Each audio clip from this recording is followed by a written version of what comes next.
It's true that asset risk management is a complex concept and construct in any company. How do we talk about asset risk management? Well, again, risk is a very broad subject, and the discussions around it could be very complex depending on the size of your organization or your operation. You could be a small manufacturing firm, you could be a large global entity within the heavy industrial type of industry. So you could have experienced losses in the range of a few $1,000,000, could shut down your operation, or you could have hundreds of $1,000,000, which could have a significant financial impact on your operation as well as surrounding communities. But following some 5 simple steps in establishing a good risk management framework starts with hazard identification. First and foremost, you need to understand what your risks are. The second thing is to assess the complexity of those risks and the potential for an impact on your organization.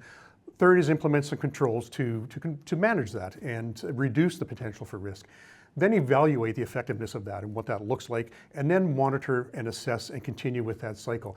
Most importantly is aligning your risk management program with your overall business strategy. I mean, there's obviously a framework through which you proceed with your analysis, but what are the blind spots that people miss in this? Andy, why don't you take that one? The blind spots are the business impact of a single asset failure. We have customers that deal with operations that are the size of a small city. So they may have water desalination, water treatment, wastewater treatment, power systems that become even more complex over time. Think wind generation or photovoltaic cell systems for sun energy. So any one of those components with a failure could have a downstream impact on the overarching business. So we see quite often customers that don't understand the impact of those single failures. So just to add a little more color to the blind spots, Anne, you were talking about a dishwasher situation that you've been in recently.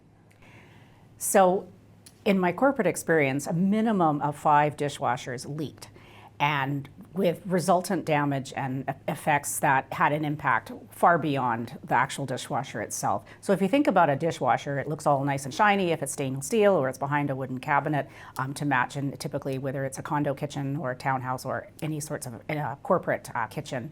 So what you have is parts that are not seen necessarily except when it's installed, and often those parts are plastic, and they can crack and cause damage. And so what happens is you have an enormous amount of water that can leak for a very long time, and depending on what floor you're on, it can run down the center of the building, it can go into an elevator shaft, and you ultimately result in having displaced people, clearing up costs, and all of a sudden something that's quite small and insignificant to what looks like the human eye now is costing millions of dollars.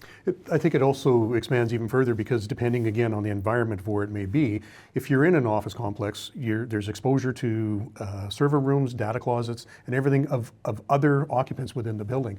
And you as the responsible tenant or occupant of the facility in which the leak occurred, your responsibility is to all of those other folks below you and the other occupants and businesses within. So again, it doesn't matter whether you're in a condo facility, it could be artwork, it could be high valued items, it could be a number of different things that could again have a significant impact that isn't often thought about when you're in an office environment or even in your own residence. Blind spots, Brian. 55% of these issues can be averted as long as we monitor, measure, and manage them correctly. And we have the technology to do that today. Incredible.